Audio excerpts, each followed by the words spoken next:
నా పాపను చంపినంతా కూడా ఇంతవరకు ఎవరికి దొరకట్లేదు, పోలీస్ వాళ్ళకి దొరకట్లేదు, క్లూ దొరకట్లేదు. ఇది ఎవరు చేశారో ఏం అర్థం అవ్వట్లేదు. ఇంకా క్లూ కూడా వదలలేడు అతను. ఎంత ప్రొఫెషనల్గా చేసిండో నాకే అర్థమవుతలేదు. నా మీద కక్ష ఉందా మరి మా పాప మీద కక్ష ఉందో తెలియట్లేదు. ఈ కొందరు ఛానల్స్ ఏం చేసి యూట్యూబ్ ఛానల్ వాళ్ళు ఏం చేస్తే తండ్రి చంపిండు అని చెప్తారు. వాళ్ళకు కొద్దిగా చెప్తున్నాను బాగుండదు. ఎందుకంటే వాళ్ళు కడుపుకు అన్నమే తింటారు, వేరే తింటలేరు. కొద్దిగా ఆలోచించి చేయండి. ఎందుకంటే తండ్రి చంపుకునే పరిస్థితి ఎవరికి ఉండదు. అదే మీరు ఆలోచించండి, అంతకుని పట్టుకునే ప్రయత్నం చేయండి మీరు. అంతేగాని నా మీద తోయడం ఇది న్యాయం కాదు. ఎప్పుడైనా సరే అంతకుని పట్టుకోవడానికి ట్రై చేయండి సార్. మీరు అందరూ కలిసి మీరు నేను పోలీసు వాళ్ళకి చాలా సహకరిస్తున్నాను. నేను 100% సహకరి. ఎప్పుడు పిలిస్తే అప్పుడు వెళ్తున్నాను, చెప్తున్నాను, అన్నీ చెప్తున్నాను. ఏం జరిగింది, ఎట్లా జరిగింది అన్నీ క్వశ్చన్స్ వేసిండు. వాళ్ళందరూ వేసారు. నేను కూడా అదే చెప్పాను. ఈ విషయం కంటే నాకు ఎక్కువ తెలియదు.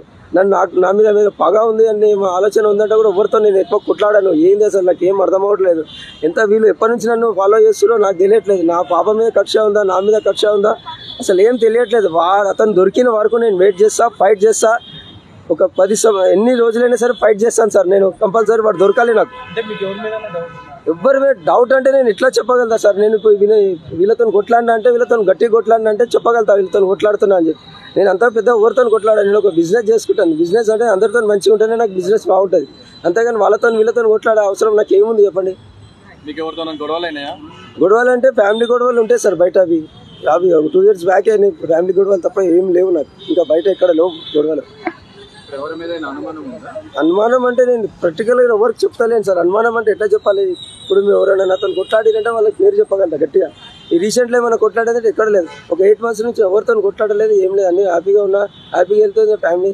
కానీ ఈ సడన్గా ఇంత సిచ్యువేషన్ వచ్చిందంటే నేను ఇట్లా తట్టుకోలేకపోతున్నా సార్. ఈ బాధ నేను ఎవరికి ఏం చెప్పాలి. చిన్న పాప సార్. నేనే డ్రాప్ చేస్తాను, నేనే తీసుకొస్తాను. అసలు నేను నమ్మను. నా పాప ఇంటికాడ ఉందంటే 2-3 సార్లు వచ్చి కూడా చూస్తుంటా నేను. ఆ రోజు ఏందో సంఘటన మొత్తము అక్కడ జనాలు లేరు, ఎవరు లేరు. ఆ సీసీ కెమెరా ఫుటేజ్ చూస్తున్నా. ఇప్పుడు నేను నిన్న నైట్ చూశాను. నేను ఇంతవరకు ఎవరిని చూసాను. ఆ వ్యక్తి వస్తుండో వెళ్తుండో ఒక లేడీ ఆయనకు సపోర్ట్ ఇస్తుంది. లోపల వెళ్ళడానికి సపోర్ట్ ఇస్తుంది. లేకపోతే ముందే వెళ్ళిపోయింది ఆమె. ఎవరైనా ముందే పంపించిరా లేకపోతే ఉందా నాకు ఏం అర్థమవుతలేదు. అది పోలీస్ వాళ్ళకు కూడా నేనే చెప్పాను సార్. ఇట్లా నేను సీసీ కెమెరా ఫుటేజ్ చూశాను, అది కొద్దిగా ఫైండ్ అవుట్ చేసి ఆ లేడీని పట్టుకొని అడగండి సార్, కొద్దిగా గట్టిగా అడగండి అంటే సరే అని వాళ్ళు కూడా సహకరిస్తారు నాకు. ఆ విషయమే జరుగుతుంది. ఇప్పుడు సార్ కూడా పిలిచారు. నేను వెళ్తున్నా, దానికోసం వెళ్తే మాట్లాడేసి వస్తాను. నేను మీ పాపతో ఆడుకోవడానికి ఎవరైనా స్నేహితులు ఇంటికి వచ్చేవాళ్ళ? వాళ్ళ స్కూల్ దూరం సార్. వాళ్ళ స్నేహితులు అంటే ఒకటే కీర్తన అమ్మాయి వస్తుంది. ఒక్కసారి వచ్చింది పాప. నేనే డ్రాప్ చేసేసిన. వాళ్ళు ట్యూషన్ కోసం వస్తుండే ఆ పాపని డ్రాప్ చేసి వచ్చిన నేను. చుట్టుపక్కల బిల్డింగ్లు ఎవరు లేరు?